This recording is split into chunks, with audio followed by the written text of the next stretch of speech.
Halo, selamat pagi. Salam jumpa kembali bersama saya, Benyamin Kabul Mulyono. Teman-teman kelas 11 semuanya, hari ini kita akan melanjutkan proses pembelajaran kita. Hari ini kita masuk ke sub-elemen gereja sebagai persekutuan yang terbuka. Ini adalah bagian dari bahan ajar kelas 11 bab 1 yang berjudul Arti dan Makna Gereja. Ini sub-elemen yang kedua, yaitu gereja sebagai persekutuan yang terbuka. Teman-teman kelas 11 semuanya,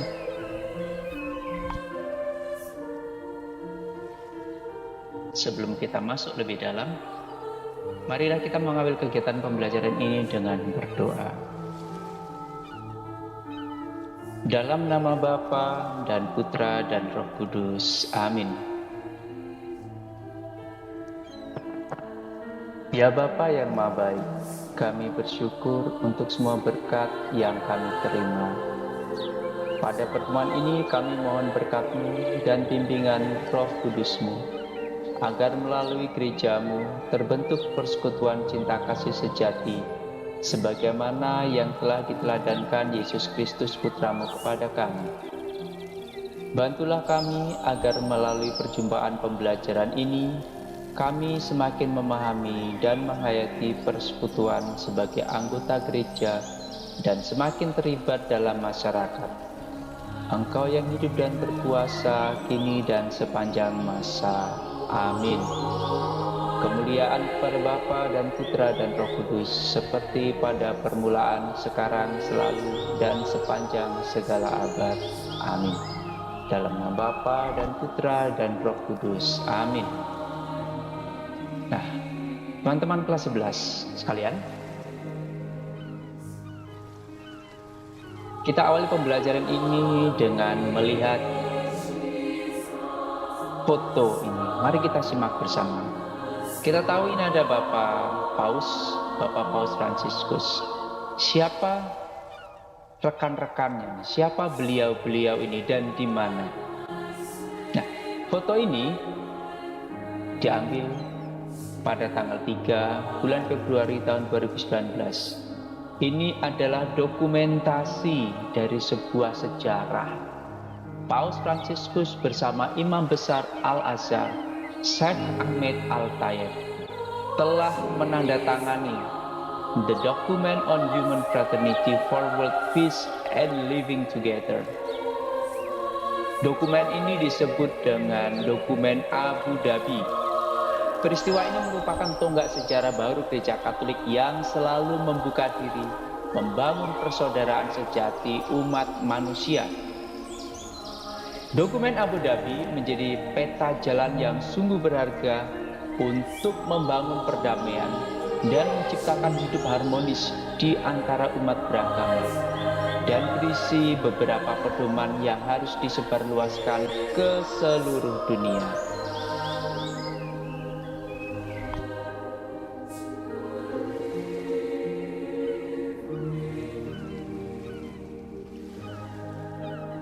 Sub-elemen yang kita dalami pada bagian kedua dari bab 1 kelas 11 ini, gereja sebagai persekutuan yang terbuka. Pertanyaannya, apa makna gereja sebagai persekutuan? Nah, gereja adalah persekutuan umat Allah. Yang dimaksud di sini persekutuan adalah persekutuan umat Allah. Dalam persekutuan umat itu, semua anggota mempunyai martabat yang sama, memiliki fungsi berbeda-beda, serta semakin terbuka dan terlibat mewarnai dunia. Itu konsep gereja sebagai persekutuan. Pertanyaan selanjutnya, apa makna gereja sebagai persekutuan yang terbuka?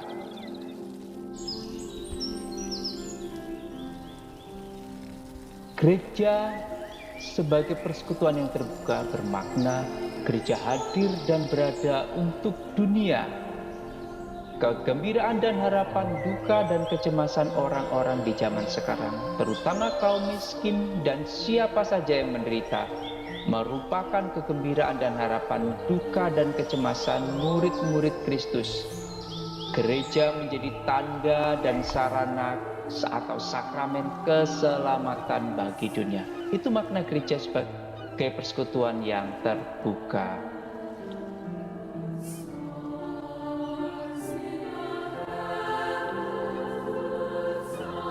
Pertanyaan yang harus kita dalami selanjutnya adalah, mengapa sih gereja pada zaman sekarang harus menjadi persekutuan yang terbuka? Jawabannya, gereja pada zaman sekarang harus menjadi persekutuan yang terbuka. Pentingnya keterbukaan bukan hanya keterbukaan dengan sesama dalam iman dan keyakinan, melainkan keterbukaan terhadap agama yang lain. Artinya, kita membuka berbagai kemungkinan dialog dan kerjasama yang baik dengan sesama pihak yang berjuang bersama. Artinya, kita terbuka pada dialog dan kerjasama dengan semua pihak yang berkehendak baik.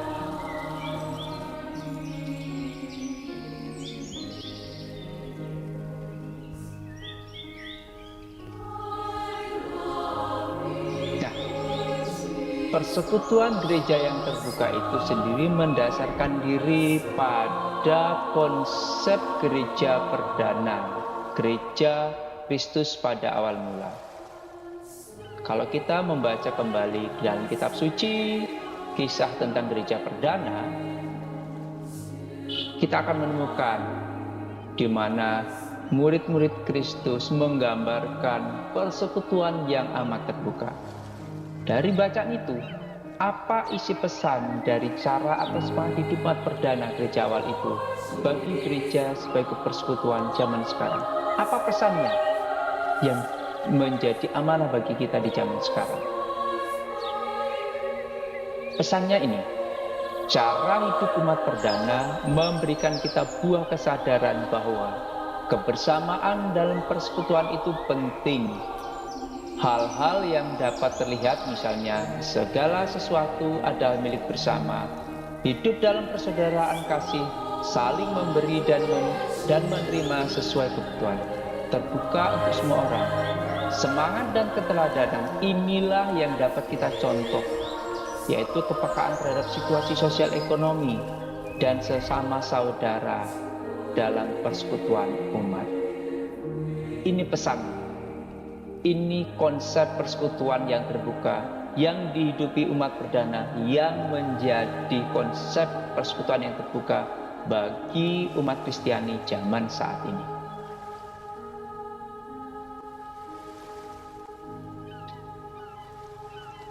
Pada sejarahnya, gereja pernah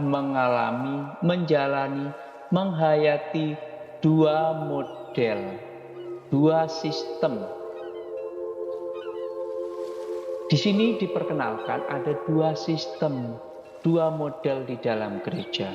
Yang pertama, gereja model institusional piramidal yang sebelah kanan ini ya, berbentuk piramid. Yang kedua, gereja umat Allah model persekutuan umat yang berbentuk bulat. Sejatinya ini tidak ada sekat. Nah, yang mana yang kita hidupi sekarang ini? Ini yang terpenting ya. Yang piramid, oh bukan. Yang model persekutuan umat yang sebelah kiri. Kita lihat apa ciri-ciri masing-masing sehingga kok yang piramid ditinggalkan, kenapa yang ini dihayati sekarang. Kita lihat satu persatu. Gereja model institusional piramidal, ciri-cirinya apa? Yang pertama, para hierarki, para paus, uskup, dan para kaum tekabis menguasai umat. Organisasi lahiriah yang berstruktur piramidal tertata rapi, ya, kan rapi ya dari atas ke bawah. para hierarki, mereka memiliki kuasa untuk menentukan segala sesuatu bagi seluruh gereja. Sedangkan umat hanya mengikuti saja hasil keputusan hierarki. Jadi ada perintah satu arah saja. Yang keempat, model ini cenderung imam sentris atau hierarki sentris. Artinya hierarki menjadi pusat gereja. Kok lucu ya? Padahal kan kita ini mengimani Kristus. Lah kok hierarkinya yang menjadi pusat? Yang kelima, gereja model piramidal cenderung mementingkan aturan, lebih statis, kaku, dan syarat dengan aturan. Yang keenam, gereja sering merasa sebagai satu-satunya penjamin kebenaran dan keselamatan, bahkan bersikap triumfalistik atau memegahkan diri. Yang paling terkenal dari sikap triumfalistik gereja pada model ini adalah semboyan extra ecclesiam nulla salus, yang artinya di luar gereja tidak ada keselamatan. Konsekuensi logisnya berarti hanya orang Katolik yang masuk surga, yang diselamatkan, yang ditebus dosanya. Itu di luar Katolik tidak. Itu.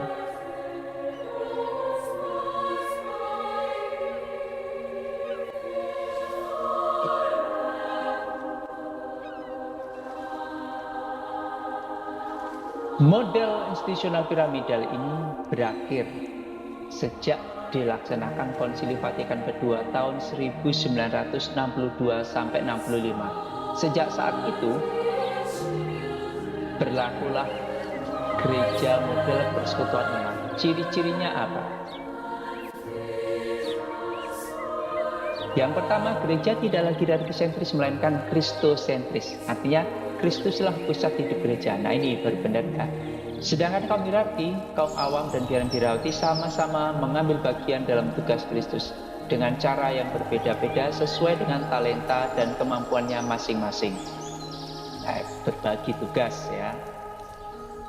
Tidak ada lagi komando satu arah.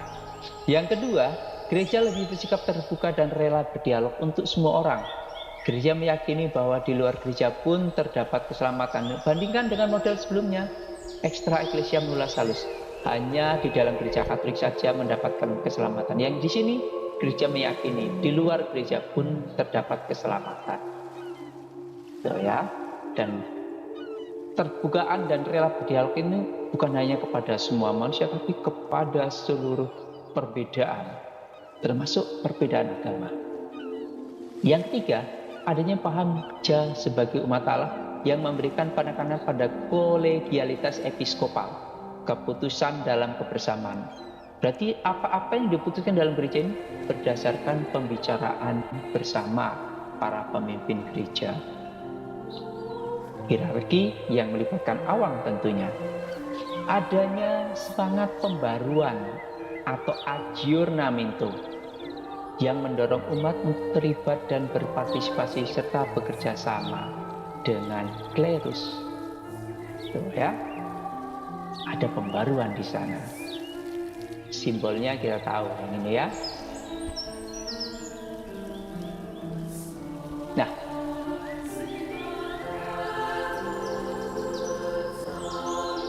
mari kita break sebentar. Breakdown, kita ingat kembali yang sudah kita pelajari tadi ya.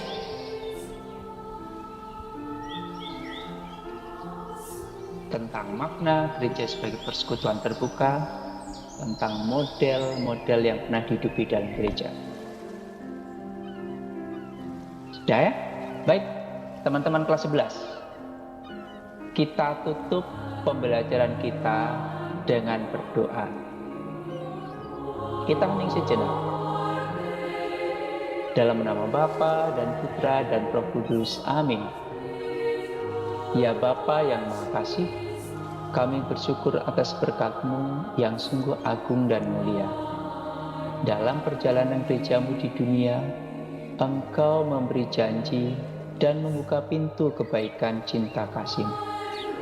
Umat-Mu yang bersiarah di dunia Engkau sertai, dan satukan dalam persekutuan gereja yang kudus. Jadikanlah kami menjadi orang yang terpanggil dan terlibat dalam karya dan misi gereja-Mu, yang membawa kabar kegembiraan, iman, harapan, dan kasih bagi sesama. Demi Kristus Tuhan dan pengantara kami. Amin. Kemuliaan kepada Bapa dan Putra dan Roh Kudus, seperti pada permulaan, sekarang, selalu, dan sepanjang segala abad. Amin. Dalam nama Bapa dan Putra dan Roh Kudus. Amin. Nah, rekan-rekan kelas 11 semuanya,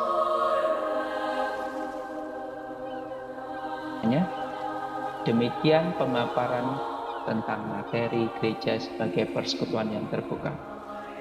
Kita punya pesan yang harus kita laksanakan. Jadilah seperti Paus Fransiskus yang sudah memberi teladan. Paus Fransiskus bersama Rabi Yahudi dan Imam Besar Al-Azhar. Ini sebuah simbol berpelukan, berdialog, bekerja sama. Maka kita dipanggil untuk mewartakan dialog kerjasama dengan seluruh umat manusia. Demikian pemaparan tentang subtema gereja sebagai persekutuan yang terbuka. Tuhan Yesus memberkati.